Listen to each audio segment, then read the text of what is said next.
Ser Podcast. Las 7 de hoy por hoy. Ser Podcast.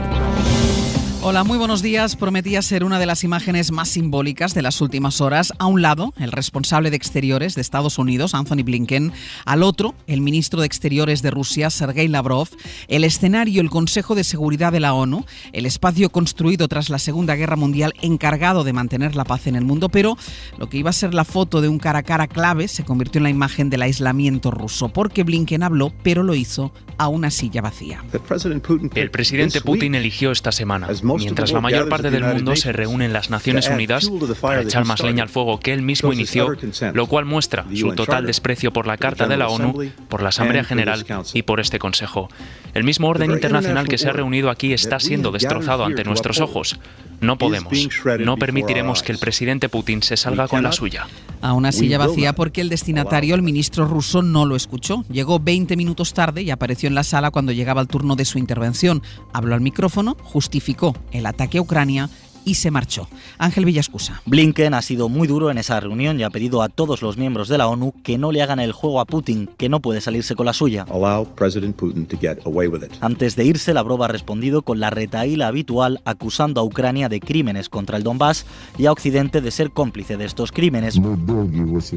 Y ha dicho que Rusia no puede confiar en la justicia internacional. Precisamente la sesión del Consejo de Seguridad de la ONU la había abierto el fiscal general de la Corte Penal Internacional, que ha asegurado que sus equipos han recabado pruebas suficientes como para que los crímenes investigados queden dentro de la jurisdicción de la Corte Penal, es decir, que tienen pruebas suficientes como para acusar a Rusia de crímenes contra la humanidad. La reunión se ha producido cuando los líderes internacionales siguen participando en el debate de la Asamblea General de la ONU y en la víspera de que Rusia active los referéndums ilegales en las regiones ucranianas ocupadas. El retrato de Vladimir Putin cuelga ya en los colegios electorales de los 4 territorios ocupados. Desde hoy y hasta el martes se van a celebrar los referéndums, un proceso ilegal por el que Putin quiere anexionarse el 15% del territorio ocupado. Javi, buenos días. Buenos días, Ángels. El responsable de Exteriores del Reino Unido ha explicado que, según la información de su servicio de inteligencia, Rusia va a formalizar la anexión de los territorios a finales del mes. Según los informes, en algunas regiones ya han establecido la cifra requerida para la participación electoral y el apoyo para la adhesión a Rusia en más del 75%. La información también muestra que las papeletas electorales para estos referéndums se están imprimiendo en Rusia y se transportan de forma encubierta a través de la frontera a los territorios actualmente ocupados de Ucrania. Y en Rusia el gobierno ha comenzado a citar a los reservistas para ir a la guerra. Ayer recibí una citación según la cual debo presentarme para verificar mis documentos de registro militar hoy, 22 de septiembre de 2022. Mi grupo está ahora sujeto a reclutamiento militar en tiempo de guerra. Así que continúa la huida masiva de ciudadanos rusos. Miles de ellos siguen intentando cruzar la frontera con Finlandia. Alemania ha ofrecido asilo a los reservistas y Bruselas pide una posición común sobre las peticiones de entrada. Yelena Ayala, buenos días. Buenos días. Y es un tema nada fácil. Hay muchas cuestiones de seguridad que hay que tener en cuenta. Todos tienen algún tipo de formación y experiencia militar. Por tanto, el ala más conservadora dentro de la Unión dice que hay que asegurarse de que Rusia no va a infiltrar a soldados pro-Kremlin en Europa como si fuesen reservistas desesperados pidiendo asilo. En todo caso, el billete de avión más barato ahora para salir de Rusia cuesta alrededor de $5.000 y solo hay un par de sitios disponibles para dentro de un mes, según la prensa internacional. Además, no solo están los que quieren salir, sino que casi la mitad de los rusos que estaban fuera del país cuando Putin llamó a la movilización parcial no han regresado. Cuando lo tenían previsto, se han quedado en el extranjero. Es un dato que publica hoy la prensa alemana. El presidente Pedro Sánchez ha condenado la acción rusa esta madrugada ante la Asamblea General y ha pedido una solución política para el Sáhara. Aunque no ha aprovechado su intervención en el gran estrado de la política internacional para explicar su giro a favor de la política de Marruecos con la antigua colonia. Enviada especial a Nueva York, Quima Carretero. El presidente del Gobierno mantuvo ante la Asamblea de Naciones Unidas la posición tradicional de España sobre el Sáhara. En lo que respecta a una zona muy importante para España, como es el Sáhara Occidental, España apoya una solución política mutuamente aceptable en el marco de la Carta de Naciones Unidas y de las resoluciones del Consejo de Seguridad de Naciones Unidas. Y en ese sentido, la labor del enviado personal del secretario general de Naciones Unidas me parece fundamental. Y quiero decir que cuenta con el respaldo total del Gobierno de España. No hizo Sánchez ninguna referencia a los términos del acuerdo con Marruecos de abril pasado, que decía que su propuesta de autonomía era la más seria, realista y creíble para salir del conflicto. Fuentes del Gobierno explican que no hay ninguna rectificación, simplemente la constatación de que el Gobierno siempre ha estado en el marco de Naciones Unidas. Es viernes, es 23 de septiembre, aquí en España, a la espera de que la ministra de Hacienda concrete el impuesto temporal que el Gobierno ha anunciado a las grandes fortunas. La parte morada del Ejecutivo ya negocia los detalles y los socios parlamentarios piden que no sea un impuesto temporal. Ana Fernández Vila. Sí, el Gobierno está inmerso en el diseño de esa nueva tasa y por ahora no concretan a quién afectará ni si tendrá en cuenta la renta o el patrimonio, pero sí confirman que estará ceñido a los efectos económicos de la guerra y que estará listo a principios de año. Estamos trabajando en una idea temporal que acompañe este momento, con independencia de que esas circunstancias pues ojalá pronto se corrijan. Vamos a hacerlo con todo el trabajo experto que requiere una cuestión de este tipo para que entrara en vigor en el plazo de tiempo más razonable, desde mi punto de vista, coincidiendo con el año que viene. El anuncio ha sido bien recibido por los socios. En Unidas Podemos ya negocian con Hacienda los detalles. Según la vicepresidenta Díaz, aceptan que sea temporal. Ahora mismo necesitamos ingresos públicos de los que más tienen. Aunque tanto Podemos como Esquerra ya dicen que les gustaría que esta medida no fuera temporal. Ya saben que somos cabezones y vamos a seguir insistiendo en esa dirección. Y el PP mantiene su rechazo, acusa al Gobierno de lanzar una cortina de humo, dicen, para tapar sus polémicas. Y en Italia. Anoche la derecha cerró la campaña electoral, una de las más tensas y polarizadas que se recuerdan, con la posfascista Giorgia Meloni con un pie en la presidencia del Consejo de Ministros. Enrique García, buenos días. Buenos días, Ángels. Lo dicen las encuestas y ella sabe que va a marcar el paso de la política italiana en los próximos 4 años.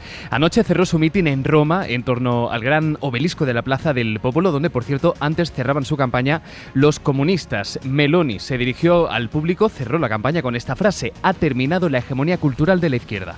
L'Italia è pronta, noi siamo pronti e lo vedrete insieme il 25 settembre, domenica dalle 7 alle 23. Fino all'ultimo voto. Giorgia Meloni pedía el voto para restituir la libertad en Italia y el orgullo de la nación. Viva Giorgia, viva i fratelli d'Italia. Y junto a ella los líderes de las dos formaciones que forman la coalición de derechas, Salvini de la Liga y Berlusconi, que forma parte de esta coalición, se subió en un escenario en campaña por primera vez desde 2020. La balanza apunta a una victoria de la coalición. Las tres derechas suman hoy más que el bloque de la izquierda, que esta noche cierra su campaña. En Irán. Al menos 17 personas han muerto en las protestas tras la muerte de una joven a la que la policía de la moral detuvo por llevar el velo mal puesto. Y el presidente del país, Ebrahim Raisi, ha defendido en una rueda de prensa durante la Asamblea General de la ONU en Nueva York que la muerte de esta joven va a ser investigada. Sobre las protestas, dice que en Irán se garantiza la libertad de expresión, pero que no va a permitir que siga el vandalismo en las calles. En Irlanda del Norte ya hay más católicos que protestantes. Es la conclusión del último censo de población, que coincide con la victoria del Sinn Féin en las elecciones autonómicas. Londres, Begoña Arce. Desde hace 20 años la población protestante en Irlanda del Norte se ha reducido en más de un 10%. En ese mismo periodo la católica ha aumentado en un 3%. El director del censo, David Marshall, explicaba dos factores determinantes. Los protestantes son una comunidad avejentada, con un alto índice de mortalidad. La población católica es mucho más joven y ahora por primera vez son oficialmente mayoría, el 45,7% frente al 43,5% de los protestantes, según el censo realizado el pasado año y publicado ahora. La noticia, aunque esperada, aumenta la zozobra, el malestar entre los unionistas protestantes, que hace 5 meses vieron cómo los republicanos del Sinn Féin, el principal partido de los nacionalistas católicos, ganaban las elecciones autonómicas por primera vez. El Sinn Féin desea además celebrar un referéndum de reunificación con el sur de la isla en el plazo de una década.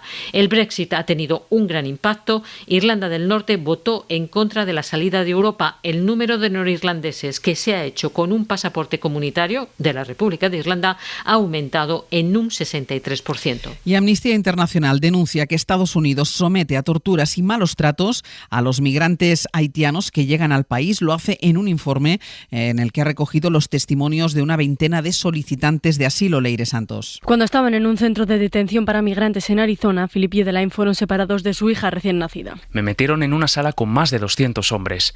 Mi mujer me contó después que lloró mucho porque nuestra hija recién nacida, de 3 días, tenía frío y no tenía nada para taparla porque tiraron todas nuestras cosas. Varios días después nos esposaron las manos y nos metieron en un autobús sin ventanas. No vi a mi hija hasta el día en el que nos deportaron. Este es uno de los 24 testimonios que recoge un informe de Amnistía Internacional que narra los malos tratos a los que fueron sometidos por las autoridades estadounidenses miles de solicitantes de asilo en Haití.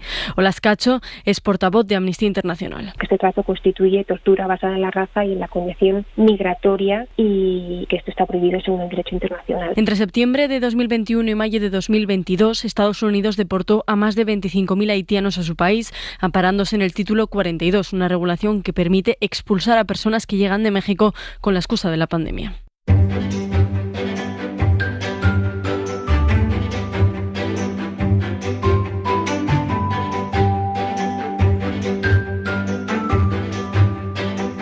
Vamos a repasar lo que cuenta la información local hoy en Canarias y en Aragón, esas noticias que cuesta que se cuelen, pero que para mucha gente son importantes y destacadas. En Canarias está nuestro compañero Héctor Palmero. Héctor, buenos días. ¿Qué tal, Ángeles? Muy buenos días. En Aragón, Pepe Las Marías. Pepe, buenos días. Hola, buenos días, Ángeles. A ver, Héctor, empezamos por esa donación de calabazas a los comedores sociales. Sí, en la isla de Gran Canaria. En concreto, la cedía una persona, Luis García, a los comedores sociales del municipio de Valleseco. Y dicen que con esas calabazas se puede hacer una cantidad de potaje que les podría durar un año, porque son calabazas nada más y nada menos que pesan más de 70 kilos. ¡Wow! En su finca, Luis cultiva todo tipo de variedades, de diferente color, de diferente textura, de diferente sabor, pero tienen un denominador común: son gigantes. Yo creo que él habrá pensado que para qué estar con medios días, pues habiendo días enteros, ¿no? Y eso que este año, te digo una cosa, son más pequeñas porque el verano no ha sido del todo propicio, demasiado calor. Claro. Otros años ha cogido calabazas de más de 100 kilos, pero vamos, que más de 70 tampoco está del todo mal, ¿eh? Pues ya quisiéramos para nosotros. Vamos, está muy bien la donación, porque no es que puedan hacer potaje ahora que llega el otoño, sino que pueden hacer potaje para un año entero, y además la calabaza se conserva muy bien. Y flan, y tortitas, y bizcochos, o sea, vamos, que hay manjares. Imagínate todo lo que se puede hacer con una calabaza, como lo que se puede hacer, Pepe, con patatas, porque no sé si le llama potaje o le llamáis guiso. Guiso de patatas, ¿qué es eso? Bueno, un guiso en Cella, en un pueblecito de Teruel, que se hizo el pasado domingo, 3.000 raciones de un macro guiso con 1.000 kilos de patatas, 400 kilos de carne de toro, 150 kilos de champiñones o 50 de cebollas. El objetivo del encuentro es que allí en Cella, desde hace 21 años, se celebra la Feria de la Patata, y lo que se quiere es destacar la calidad de la patata de esa zona, que parece un producto pues muy mundano, pero en fin, es clave pues para hacer unos huevos rotos, por ejemplo. Y eso que este año, Ángeles, la producción va a ser menor que la habitual, va a rondar las 350 toneladas, que es prácticamente la mitad de la cosecha que hubo en el 2021. Eso sí, la patata de Cella tiene esta página web y te la pueden mandar a casa. Patata de Cella, quédense. Sí. ¿Tú das fe de que es buena la patata de Cella? Yo doy fe de que es muy buena. Bueno, pues calabazas en Canarias, la patata de Cella en Aragón, y en Canarias también, Héctor, un ladrón que se creía Spiderman.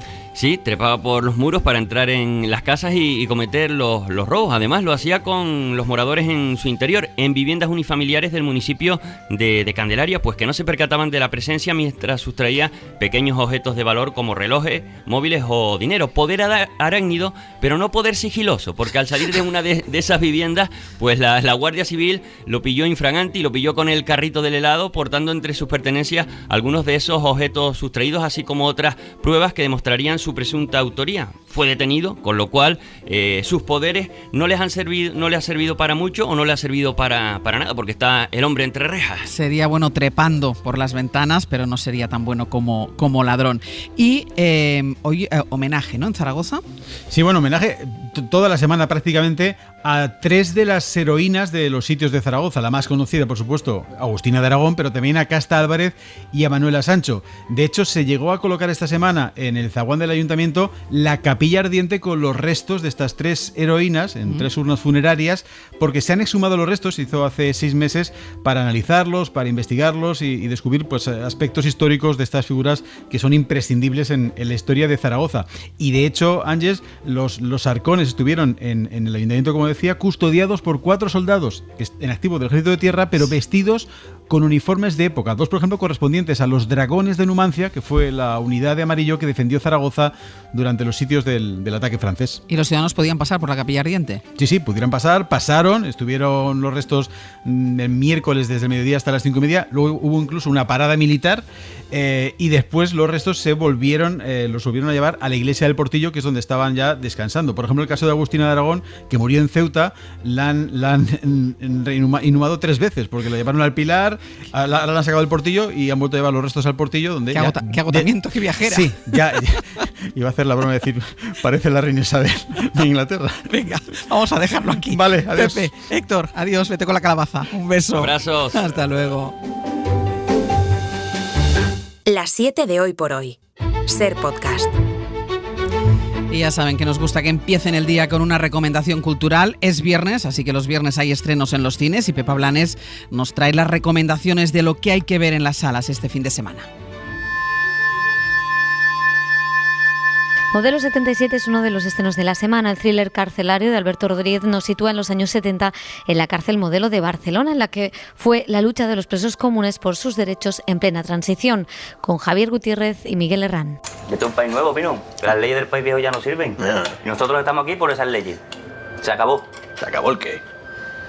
No es la primera amnistía que dan y aquí estamos. Más thriller en No te preocupes, querida. La hemos bautizado como una distopía feminista. La dirige Olivia Wilde y la protagonizan Florence Pugh y Harry Styles. Seguro que han oído hablar de la polémica y las peleas en el rodaje, escupitajos mediante, pero la película funciona sola. Es una historia entretenida sobre cómo los falsos aliados constriñen a las mujeres. Lo siento, no te lo he dicho, pero no te encuentras muy bien. Y la única forma de que te recuperes es quedándote en casa y que yo te cuide. Adiós. Y llega también a los cines la última película de uno de los directores más personales y perturbadores. David Cronenberg propone en Crímenes del futuro una especie de nuevo hombre con nuevos órganos, con menos contaminación y con mucha cirugía, en una película protagonizada por Viggo Mortensen. Paco León lleva su particular versión queer del Mago de Oz a Netflix con Rainbow, y Patricio Guzmán, un veterano director chileno, presenta Mi país imaginario, un documental sobre las protestas en Chile para cambiar la Constitución.